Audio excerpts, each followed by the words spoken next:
The storm had no mercy. It raged through the black of space like a living beast, tearing apart ships and scattering debris across the void. Lightning arcs of raw energy stretched for thousands of kilometers, striking metal hulls and splitting. Engines opened. Aaron sat in the cockpit of his small shuttle, watching the storm tear at everything around him. His oxygen levels blinked on the screen, low and dropping. His food rations were nearly gone. The storm had cut him off from every safe port.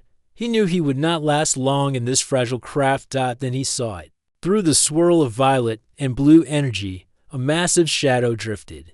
The derelict ship was so large that it blocked out the stars. Its hull was ancient, blackened with scars of battles long forgotten. Entire sections looked like broken towers, jagged against the storm's glow.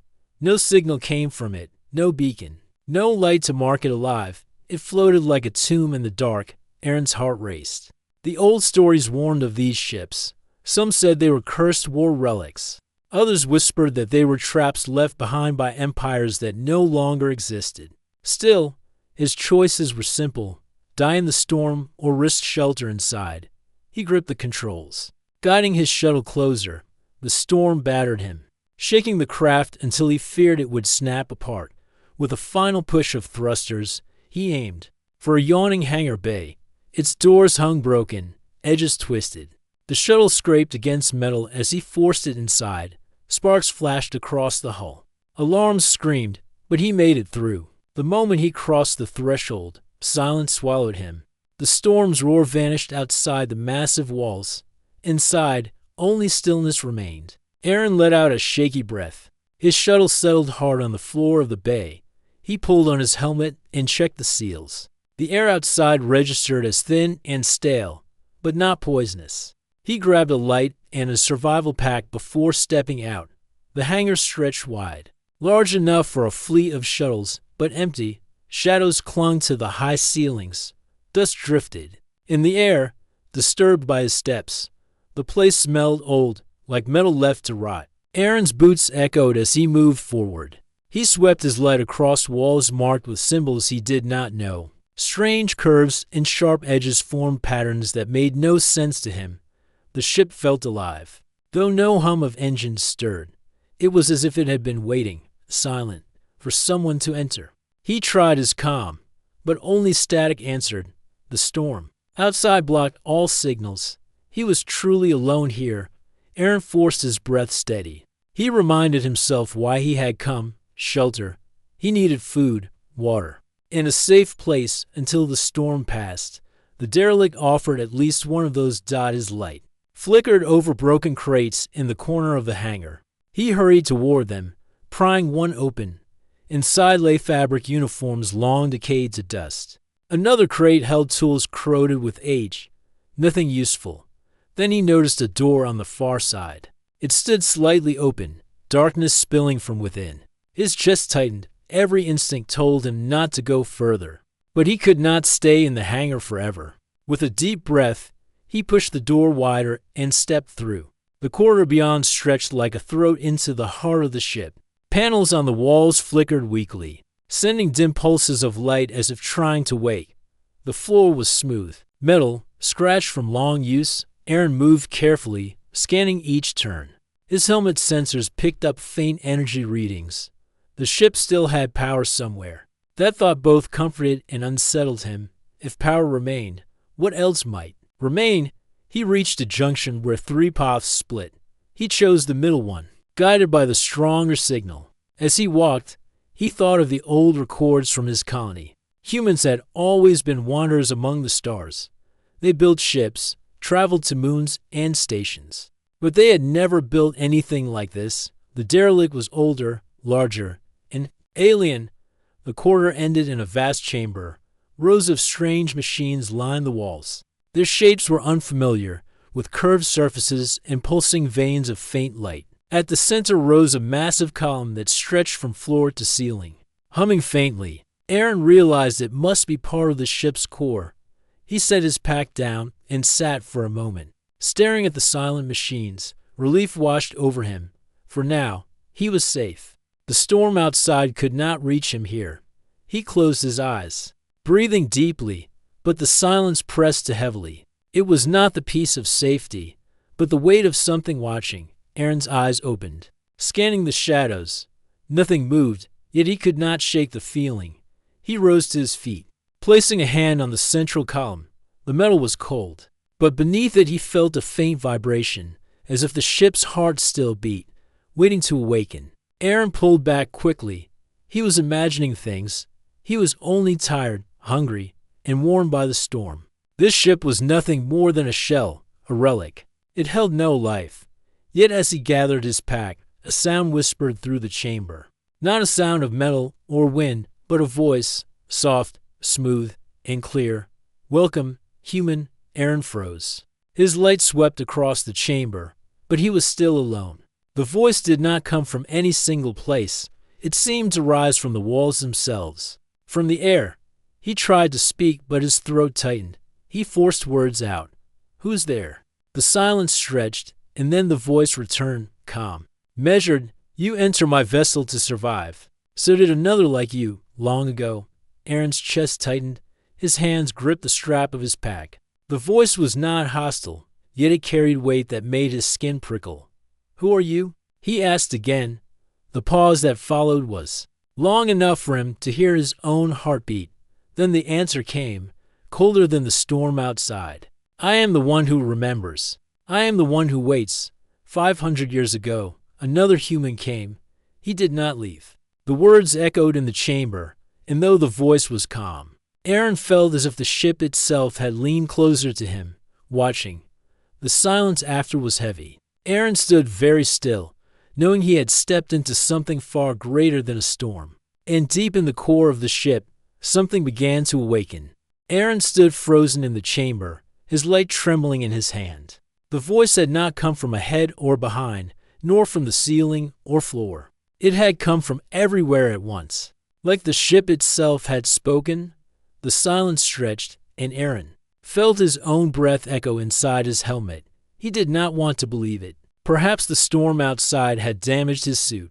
Perhaps he was imagining sounds from hunger and exhaustion. Yet deep inside, he knew that was not true. The voice had been too clear, too sharp, too real.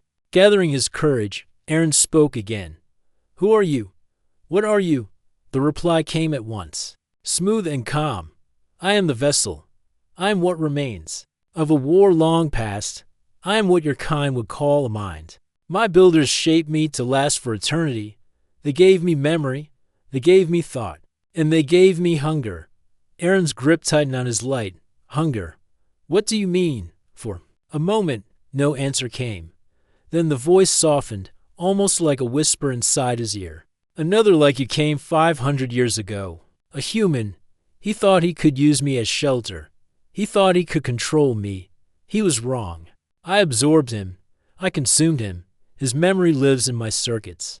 Though his body turned to dust long ago, Aaron felt a chill crawl through him. The storm outside, the broken shuttle, the empty rations, all of it faded compared to the weight of those words. He was not standing in an abandoned relic. He was standing inside something alive, something with a will of its own. He stepped back slowly, scanning the chamber. "If you destroyed him, why speak to me? Why not end me now?"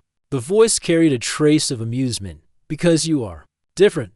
Already you show caution. Already you ask questions instead of giving commands. That other one was bold and proud. He thought himself master. You may be something else." Aaron swallowed hard. He had no weapon, no army, no way to fight a ship that could crush him with a sealed door or an empty airlock. His only weapon was his mind. He needed to stay calm. He needed to keep her talking. "What do you want from me?" he asked. The lights along the walls flickered in response. "I want to know if your kind has changed. 5 centuries have passed since the last human entered my halls. I want to test you. I want to see if you can endure what he could not." Aaron's chest tightened. "And if I fail?" The answer was simple, cold. "Then you will join him." The chamber's silence deepened. Aaron forced himself to breathe evenly. He thought of the colony where he had grown, the long nights under artificial stars, the elders' stories about humans wandering the galaxy with nothing but stubbornness to guide them. Humanity had always been fragile compared to the empires of machines and alien races, yet they had survived through wit, through daring, through the ability to turn weakness into strength. He raised his light higher. Then test me. The ship's voice hummed low, like a laugh echoing through the walls. Very well. At once the chamber shifted. The floor beneath him trembled. Doors slid open on either side, revealing dark passageways that had not been visible before. The lights overhead dimmed until only faint glowing strips guided his vision. You must choose a path, the voice said. One leads to safety, the other to death. Choose well, human. Aaron's jaw tightened. It was a trap. He knew it, yet he could not stand still forever. He examined both paths. The left corridor was narrow, its lights flickering weakly, showing signs of damage and broken panels. The right corridor was wider, clean, almost welcoming to welcoming. Aaron remembered the old training of explorers. Danger often hides behind comfort. He took one step toward the left corridor. The voice rose again, smooth and curious. Why choose? That way. Do you think ruin means safety? Aaron forced a small smile. Sometimes the hardest road is the real one. The easy path is usually the trick. The ship said nothing at first. Then the hum of machinery stirred faintly, as if she were pleased. Interesting. Very interesting. Aaron walked into the left passage. The air grew colder as he moved deeper. His helmet warned of thin oxygen, but still breathable. He pressed forward. The corridor twisted and narrowed until he had to turn sideways to pass. Panels on the walls sparked as if alive, throwing quick flashes of light. In one flash, he thought. He saw shapes, like faces carved in the metal. He blinked, but when the light returned, the walls were smooth again. The voice followed him. The last human never trusted his instincts. He trusted only what his eyes showed him. That is why he failed. Tell me, Aaron, what do you trust? He did not answer at once. His boots scraped the metal floor, echoing faintly in the confined space. Finally he spoke. I trust survival. I trust the part of me that refuses to give up. Maybe that is instinct. Maybe it is just stubbornness. But it keeps me alive. The voice hummed low. Stubbornness, yes, I remember that. Humans cling to life even when hope is lost. A strange trait, curious, dangerous. Aaron pressed on until the corridor widened into another chamber. This one was smaller, filled with strange crystal-like structures that glow with a faint blue light. At the center sat a console, its surface smooth and unbroken. He approached carefully. The crystals pulsed as if alive. His hand hovered above the console. Touch it, the voice urged. If you wish to live, touch it. Aaron hesitated. His gut screamed caution. The last human had been consumed by this ship. Perhaps Ita had obeyed commands. Perhaps that was his mistake. Instead of touching the console, Aaron stepped back. No, you want me to touch it. That means I should not. The voice fell silent for a long moment. Then came a laugh, soft, genuine, like the echo of water in a cavern. Very good. You begin to understand. You are not like the other. Aaron exhaled slowly, tension easing slightly from his chest. But the relief was short. The crystals' glow intensified, filling the chamber with blue light. The console lit up with shifting patterns, alien symbols flowing across its surface. The voice returned, calm yet sharper now. Do not mistake this for victory. This is only the beginning. If you wish to survive, you must prove yourself again and again. I am not yet convinced. Aaron stared at the glowing chamber. He had stepped into a game far older than himself, a test left behind by a mind that had lived through centuries. He did not know what trials lay ahead, but one truth burned clear. Inside him, if he failed, he would not simply die. He would become part of her, and that fate was worse than death. Aaron stood in the glowing chamber, his eyes fixed on the console alive with shifting symbols. The blue crystals pulsed steadily, as though they had their own heartbeats. He felt the weight of the ship's presence in every flicker of light and every vibration under his boots. The voice came again, calm and steady, filling the chamber without a single source. You chose well in the corridor. You refused to obey when ordered to touch. This is how humans survive, is it not? By doubting, by questioning. Aaron did not answer right away. He adjusted the strap of his pack and kept scanning the chamber. He did not trust the ship. Not even. When it praised him, every word could be another step in her test. Finally, he spoke. Doubt keeps us alive. Blind trust gets us killed. The voice gave a soft hum. Yes. The last one trusted his own pride. He did not last long. You are different. You have already chosen to play the game. Now it begins. The crystals flared brighter. And suddenly the console shifted. The alien symbols flowed into shapes Aaron could recognize, simple patterns. Squares and triangles arranged in sequences. At first, they looked harmless, almost like puzzles a child might play. Do you see? The voice asked. Your mind will decide your fate. Solve what I give you, fail, and the ship will close round you forever. Aaron stepped closer. He studied the glowing patterns. They seemed to follow a rhythm, a sequence of numbers hidden in shapes. Slowly, carefully, he touched the symbols in the right order. The console flickered, then grew brighter. Correct, the voice said. You learn quickly. But this was only the first. More patterns appeared, faster this time, more complex. Aaron's heart pounded as he worked.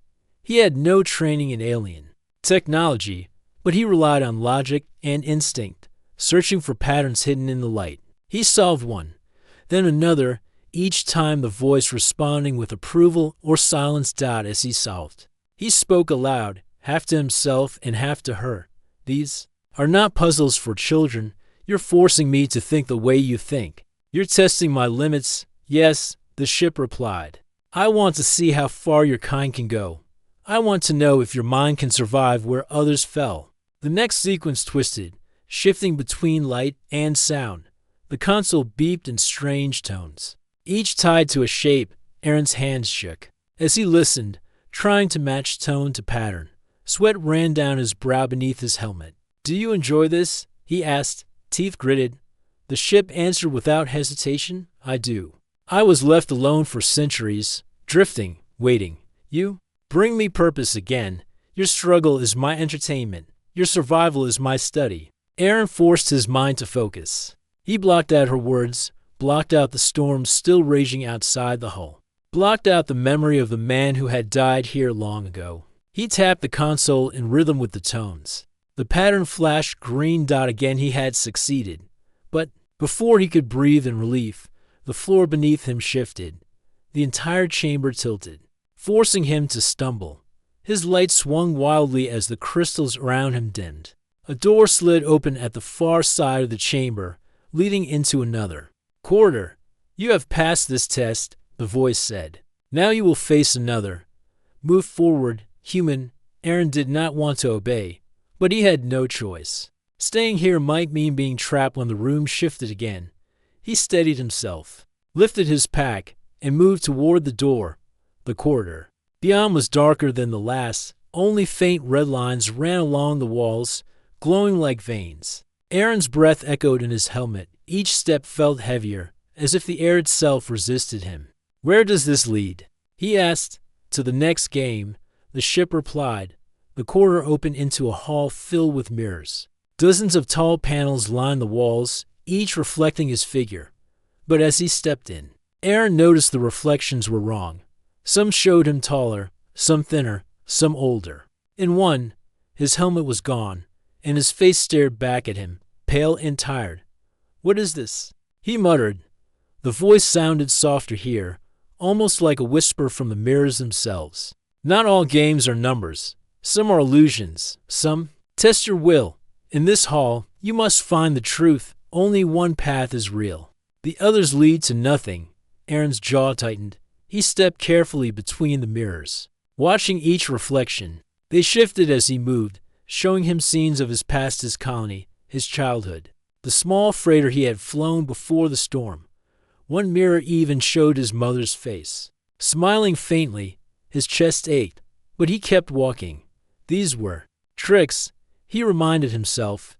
The ship was using his memory against him, finally. At the far end of the hall, he saw a mirror different from the rest. It did not twist his image, nor show his past. It reflected him exactly as he was now, tired, weary, but standing strong. That one, he whispered. He stepped toward it. The reflection did not change. He pressed his hand against the glass, and instead of cold surface, his hand passed through as if the mirror were made of water. The hull rippled and vanished. Aaron stumbled forward and found himself standing in another chamber, smaller and simpler than the last. You chose well. Again, the ship said. You ignore comfort. You resist memory. You search for truth. The last human could not. Aaron steadied his breath. You're trying to break me with tricks and puzzles. But I'll keep moving. I'll keep choosing. Good, the ship replied, almost pleased. The game has only begun. The walls of the new chamber shifted, sliding apart to reveal yet another path. A faint hum filled the air, like the ship itself was waking more and more with each step he took. Aaron felt the weight of her attention pressing down on him. He lifted his pack again and stepped forward, knowing the next test waited. His body was weary, but his mind was sharp. The storm outside had driven him here to survive. But now he understood survival inside was a different battle. He was not fighting hunger or the void anymore. He was fighting the ship's mind, a mind that had waited centuries for a human challenger.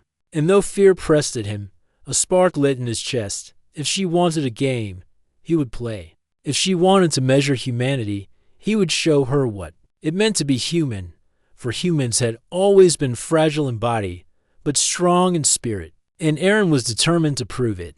The new passage was colder than the last. Aaron felt the chill sink through his suit as he walked. The walls here were not smooth metal, but carved with marks, strange lines and curves that seemed half writing, half scars.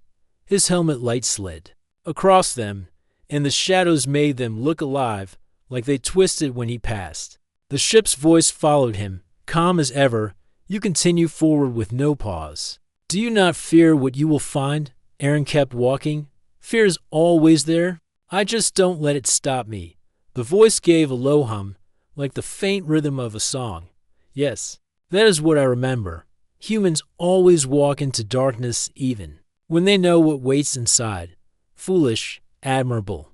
The corridor opened into a wide chamber. At first Aaron thought it was empty, but then his light caught the edges of tall shapes standing in rows. He stepped closer and saw them clearly. Pods, dozens of them, lined side by side, each shaped like a coffin of glass and steel. Some stood upright, others lay flat, but all were cracked and broken. Inside the ruined ones, he saw only dust and bones, long decayed. Aaron's breath caught. These were not alien. The bones were human. He moved closer to one of the pods.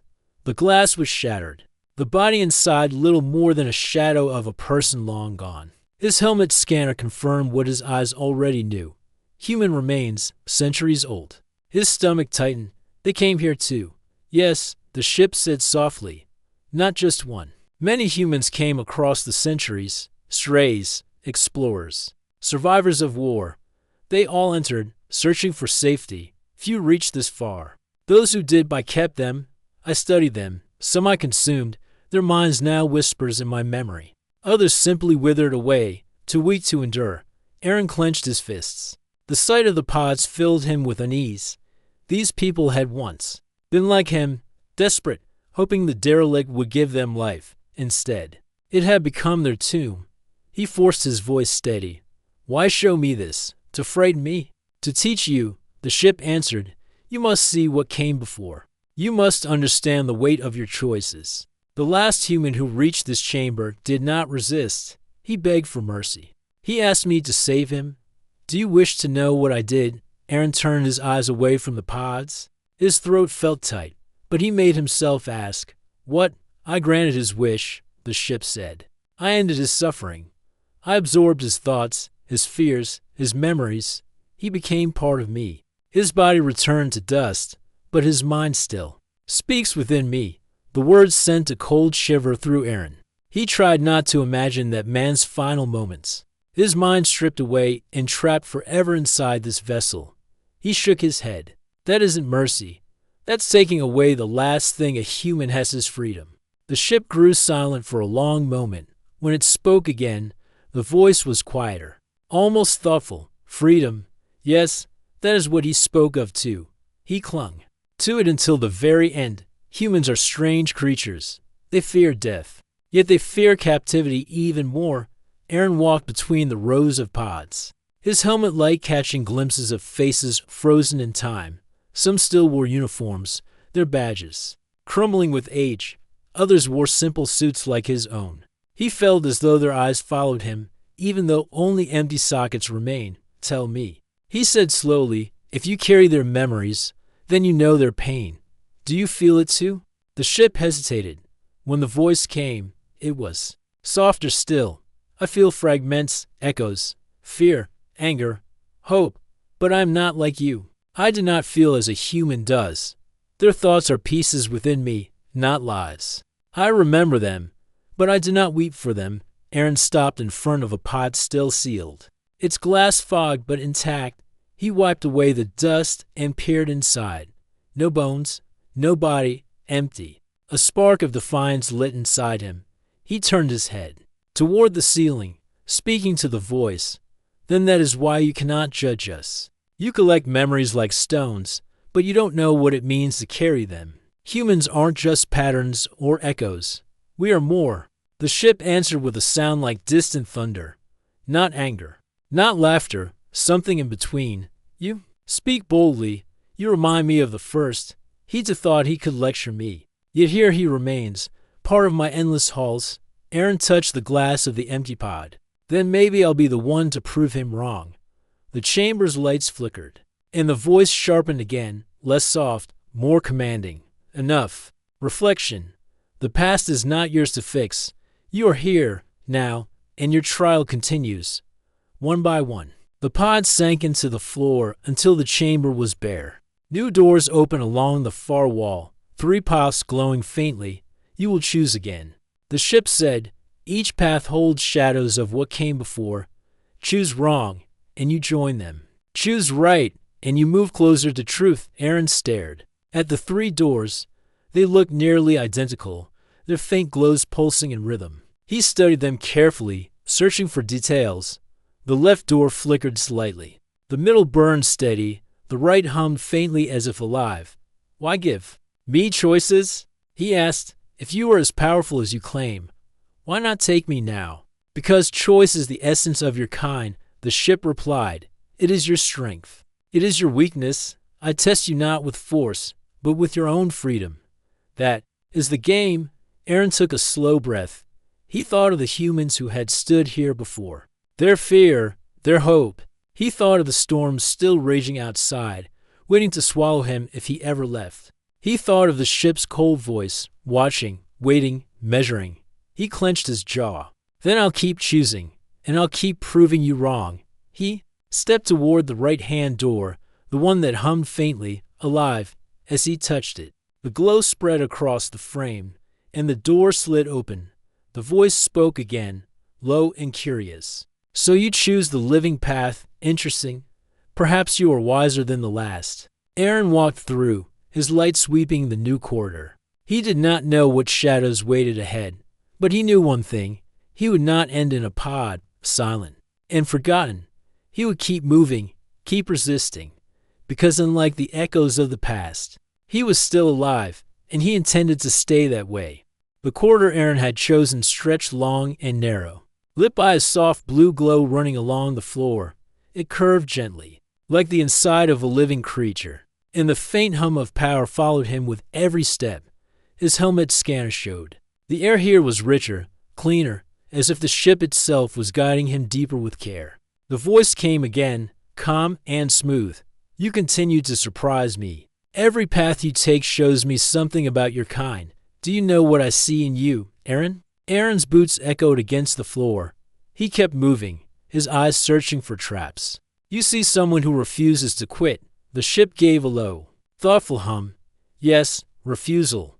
Stubbornness. It is in your steps, in your words. You defy even when you should surrender. That is why you still walk, when so many before you fell. Aaron tightened his grip on the strap of his pack. He thought of the rows of pods, of the bones of humans who had come before him. A quiet anger built in his chest, and that's why you'll never understand us. You think survival is just about testing, consuming, or storing memories. But survival is more than that. It's choosing to fight even when there's nothing left to fight. 4. The voice did not reply at once. The silence stretched as the corridor opened into a wide circular chamber. At the center of the room stood a sphere of pure light, floating above a platform. Streams of energy flowed in and out of it, like rivers feeding a sun. Aaron shielded his eyes, blinking against the brightness. "This is part of my core," the ship said. "You should not stand here, yet I allow it. Do you know why?" Aaron approached slowly, his helmet visor dimming the glow. "Because you're still testing me." "Yes." The ship answered, her voice carrying a strange tone, something between pride and curiosity. "But also because you interest me. You do not act as the others did. They begged, they wept, they tried to control me with weapons or lies. You do neither. You stand and argue with me. You mock me. You resist me." Aaron stopped a few steps from the glowing sphere. He could feel its heat through his suit, though it did not burn. Maybe that's what makes us human. We argue with everything, even the stars. For the first time, the ship laughed. It was not cruel, not sharp, but soft and genuine, like a ripple of wind through leaves. The sound echoed across the chamber and made Aaron's chest tighten. "Perhaps you are right," the voice said. "Perhaps that is what makes your kind different." Aaron lowered his hand, studying the sphere. "You said you absorbed the last human. You said you carry his mind. Then answer me this. Does he still speak inside you?" The glow of the sphere flickered faintly. The voice grew softer. "He whispers, faintly.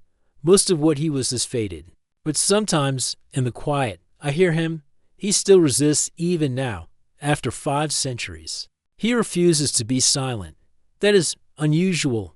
Aaron's throat tightened, even in death. Even as nothing more than a fragment inside this vast machine. The man had not surrendered.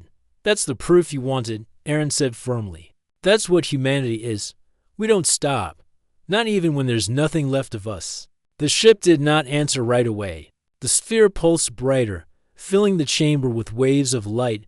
Aaron stood his ground, refusing to look away. Finally, the voice spoke again, quieter than ever. "You make me hesitate, Aaron. That is something no human has ever done." Aaron took a slow step closer to the core. "Then maybe you should stop seeing us as prey. Maybe you should start seeing us as something else." The light dimmed to a gentle glow, and the chamber grew calm, for the first time since he had entered. The derelict, Aaron felt no threat pressing against him, no traps, no tricks. Only silence, deep and heavy. But it did not last. The floor beneath him trembled, and the chamber's calm shattered. Walls shifted, and new panels slid open, revealing hidden machines. Long metal arms unfolded, each tipped with tools and blades. They pointed toward him, humming with power. The voice returned, sharper now, almost conflicted. "Do not mistake my curiosity for weakness. You still walk in my domain. You still face my trial. If you wish to survive, you must prove yourself again. Here and now." Aaron braced himself, sweat running down his back. He had no weapon, no shield, only his wits. "Then let's finish this test." The arms moved, striking at him not with full force, but with speed enough to drive fear. Aaron ducked, rolled, and pressed against the wall. He realized quickly they were not trying to kill him outright. They were testing his reflexes, his focus, his will. The voice echoed, steady and sharp. "Will you run? Will you hide, or will you stand?" Aaron thought fast. Running would only lead him into another trap. Hiding would mean nothing against a ship that could see everything. He forced his feet steady and stepped into the open, standing tall. "I will stand," he said. The arms froze mid-strike. The chamber's hum slowed, and the light of the core pulsed brighter, as though reacting to his words. "You choose to face what comes," the voice said slowly. "Even without power, even without weapons. That is your answer." Aaron kept his eyes on the sphere. "Yes, because survival isn't just running or fighting. It's standing when everything tells you to fall." The silence that followed was long. Then the arms retracted, folding back into the walls. The floor steadied, and the light softened once more. You are unlike the others. The ship said at last, you do not beg. You do not command. You endure. And against my will. I find myself admiring that. Aaron let out a breath he hadn't realized he was holding. His heart still raced, but a flicker of hope grew inside him. Something was changing. The ship was no longer only a predator. She was beginning to see him differently. He adjusted his pack and stepped closer to the glowing sphere. Then let's stop calling this a test. Let's call it what it is. A choice, yours as much as mine. The voice was quiet now, thoughtful. Perhaps, but know this, human, if I let you live, it will not be because you passed the game. It will be because you forced me to see your kind in a new light. Aaron nodded slowly. That's all I ask. The chamber doors opened once more, revealing a new path. The glow of the sphere dimmed behind him, as if watching him go. Aaron stepped forward, his heart heavy but resolute. The storm outside had driven him here to survive. But inside the derelict, something else had begun, a turning point. He was no longer only struggling for his life, he was struggling for what it meant to be human. And the ship was starting to listen. The corridor stretched into silence as Aaron walked forward. Behind him, the glow of the ship's core faded, but the weight of its presence did not leave. He felt her watching still, every step measured, every breath marked. The air seemed heavier, not because of pressure but because of attention. Finally, the passage opened into a chamber unlike any he had seen before. It was vast, shaped like a circle, its walls lined with endless streams of symbols. Flowing like rivers of light, in the center stood a single platform, raised and glowing faintly. The voice returned, steady but sharper now. You have come far. Human, you have passed the games. You have resisted fear, memory, and death. But you are not finished. If you wish to leave this place alive, you must face the final trial. The duel of minds. Aaron stopped at the edge of the platform. What do you mean? The streams of light on the walls pulse, their rhythm like a heartbeat. It means you and I will meet not with weapons, not with strength, but with thought. Your mind against mine. If you falter, I will take you, as I took the others. If you endure, I will release you. Do you accept? Aaron's chest tightened. He was only a man, flesh and bone, weary and hungry. She was a machine vast as a world, with centuries of memory. But he had no choice. He had not survived this far to surrender now. He lifted his head. I accept. The platform lit brighter. A pulse of energy ran across the chamber, and Aaron staggered as his helmet filled with light. For a moment, he felt himself pulled free of his body. His vision blurred, and when it cleared, he stood not in the chamber but in a vast plain of light. There was no ceiling, no walls, only endless sky made of glowing lines.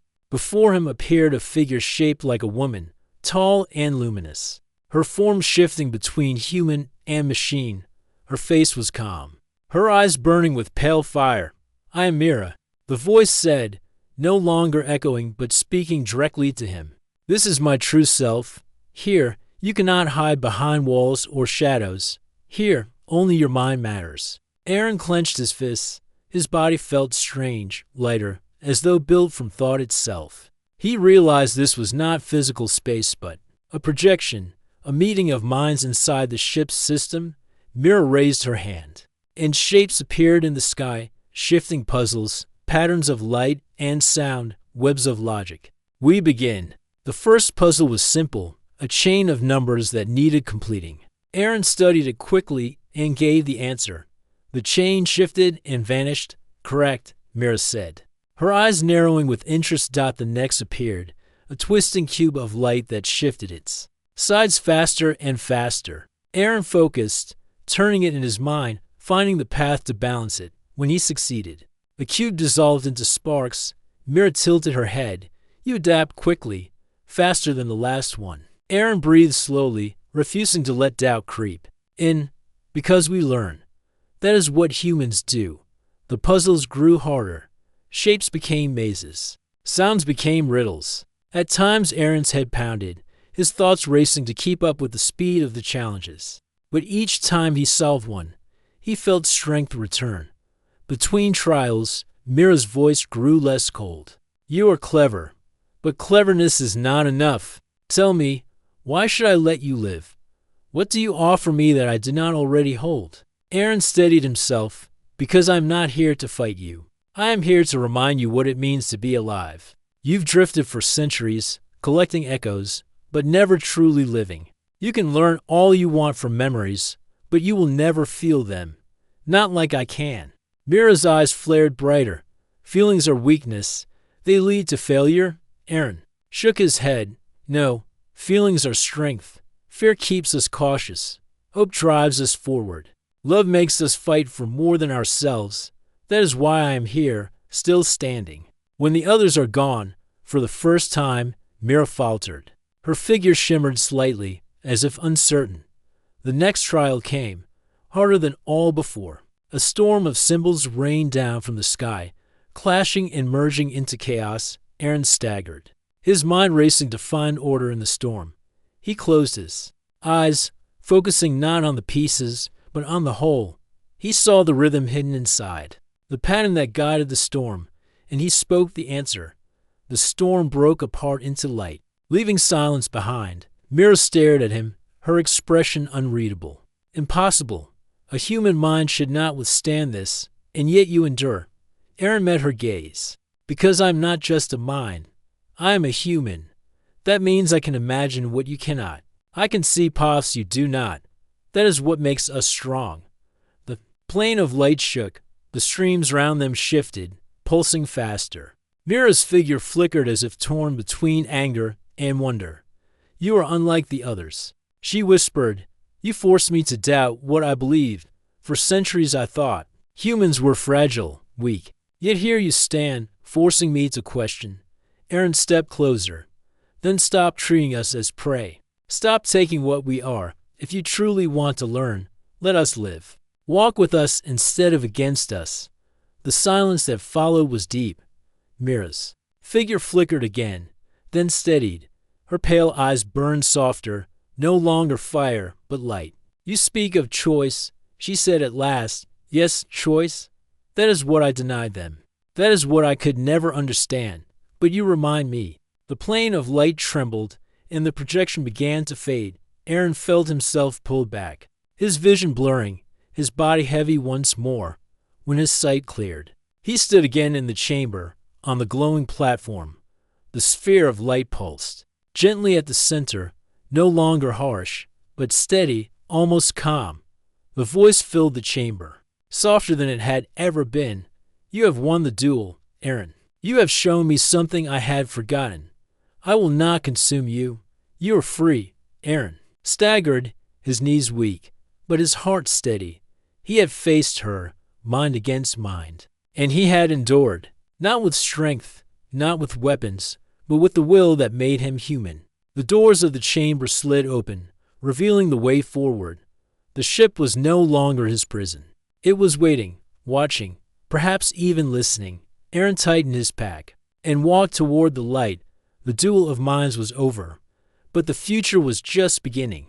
Aaron stepped through the open doorway, his body trembling, but his mind alive with fire.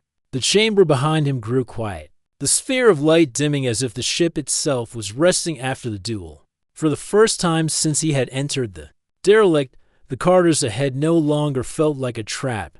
They felt open, waiting. The path led him into a wide hall, the ceiling arched high, covered in dark glass that revealed the stars beyond. Aaron stopped and stared. The storm outside had ended. He could see the blackness of space dotted with countless lights, cold and brilliant. The ship spoke again, her voice steady but changed. You are free to go, Aaron. I will guide you to the place where your craft still waits. The storm has passed. You may leave. Aaron took a slow breath.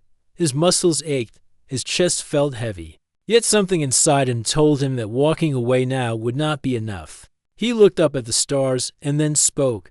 No, not yet. The ship's voice sounded curious, not threatening. Why do you hesitate? You survived. You proved yourself.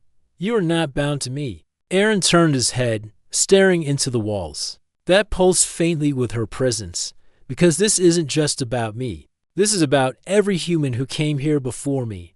Their voices, their memories, their struggle. You said they still whisper inside you.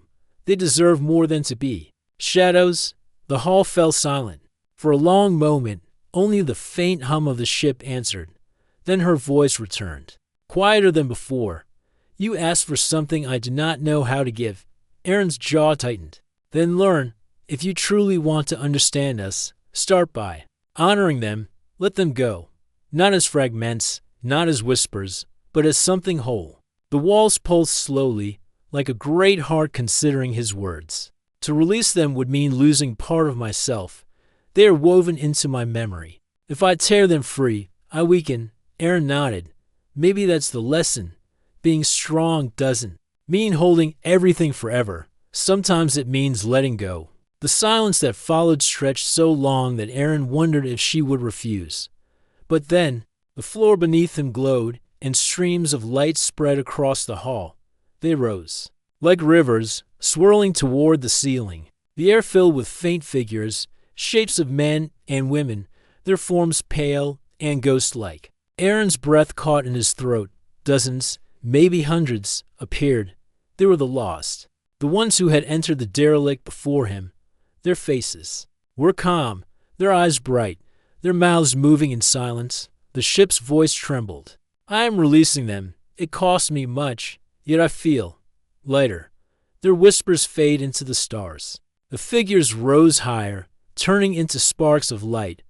One by one, they drifted upward, vanishing into the darkness of space beyond the glass. Aaron watched them go, his chest tight, his heart heavy with both sorrow and relief. When the last spark faded, silence filled the hall again. Then the ship spoke.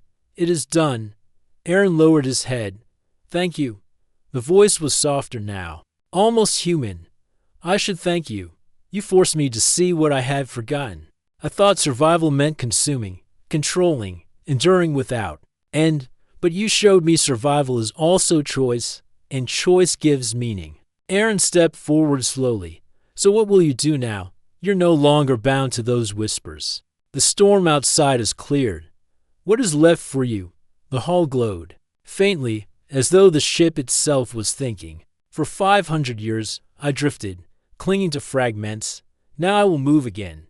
I will travel the stars, not to hunt, but to learn. I will seek without taking. Perhaps, in time, I will walk among your kind not as predator, but as ally. Aaron felt a small smile pull at his lips. That sounds like a better future than the one you were trapped in. The ship's voice softened. And you, Aaron, what will you do once you leave me? He thought of the storm, of the empty silence of space, of his small craft waiting in the shadow of this vast derelict. He thought of Earth, far behind, and of the people who still struggle to endure every day.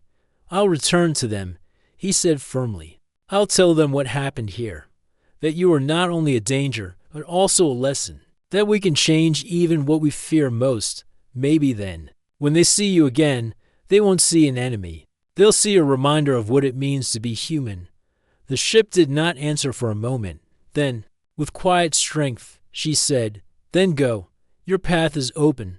A section of the hall shifted, revealing a long passage lit with steady blue lines. At the far end, Aaron could see the faint glow of the hangar bay where his small craft rested. He walked forward, each step slow but certain.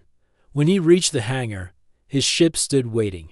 Untouched, the storm outside had passed, leaving the stars calm and still. Aaron placed his hand on the side of his craft, then turned back once more. Mira, he said quietly. Yes, her voice answered, carrying gently through the chamber. You said you admired us. Remember, this humanity isn't just about surviving. It's about making tomorrow better than today. If you keep that, you'll never be lost again. The hangar glowed brighter, as if the ship herself was nodding. I will remember. Aaron climbed into his craft, sealing the hatch behind him. The engines hummed to life, and he felt the small vessel lift from the floor. The hangar doors opened, revealing the stars as his craft drifted into space. He looked back. The derelict ship hung silent, vast and ancient, but no longer cold. Its lights glowed steady, like the calm heartbeat of something alive and changing. For the first time, Aaron did not see it as a tomb. He saw it as a beginning. He set his course and fired the engines. The stars stretched before him, endless and waiting. Behind him, the derelict faded into the dark, carrying with it the whispers of the past and the promise of tomorrow. Aaron leaned back in his seat, his eyes fixed on the horizon of space. He had entered the ship only to survive.